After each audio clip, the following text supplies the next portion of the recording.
So I want to go ahead and first, before we dive into some examples of real world hyperinflation and getting a very deep and intricate understanding of hyperinflation, not only understand on a surface level what hyperinflation is to start, and also understand the steps that lead to hyperinflation. It doesn't happen overnight. So we need to understand what signs to look out for to make sure whether or not we are entering into hyperinflation. It's the big question that's in everyone's mind. So first off, what is hyperinflation? It's interesting. There's no real fixed definition of what hyperinflation is. But generally speaking, hyperinflation is talking or referencing towards a high inflationary pressure on the cost of goods and services. So for example, you're going to the store, you're buying your average everyday groceries that you buy for yourself and your family. You're going to engage in purchasing some kind of service or product, maybe your insurance costs or your healthcare costs. You notice that there's a large substantial increase in them. This is what we generally refer to as inflation, the increase in the cost of goods and services.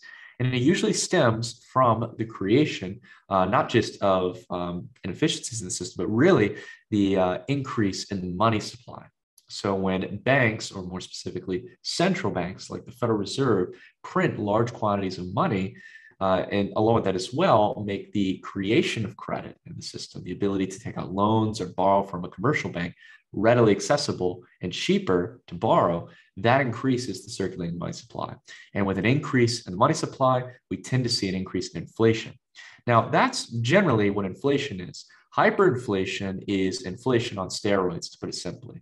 When we start to get rates of hyperinflation, of inflation, for example, being around 25, 50, 100%, or if not more than that, now we're starting to talk about hyperinflationary territory, where your savings in a bank account begin to dwindle in purchasing power.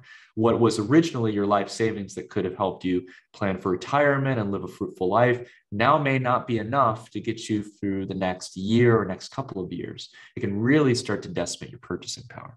So there's lots of definitions here about hyperinflation. The general thesis here is that we're talking about a reduction of pretty much 50% of the purchasing power of your currency.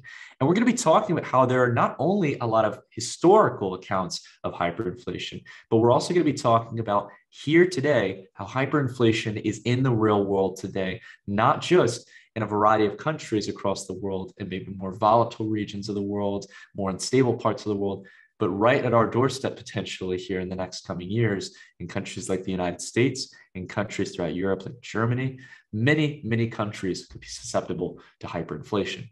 So let's go ahead and talk about the concept in further detail. Let's go ahead and get to the substance here.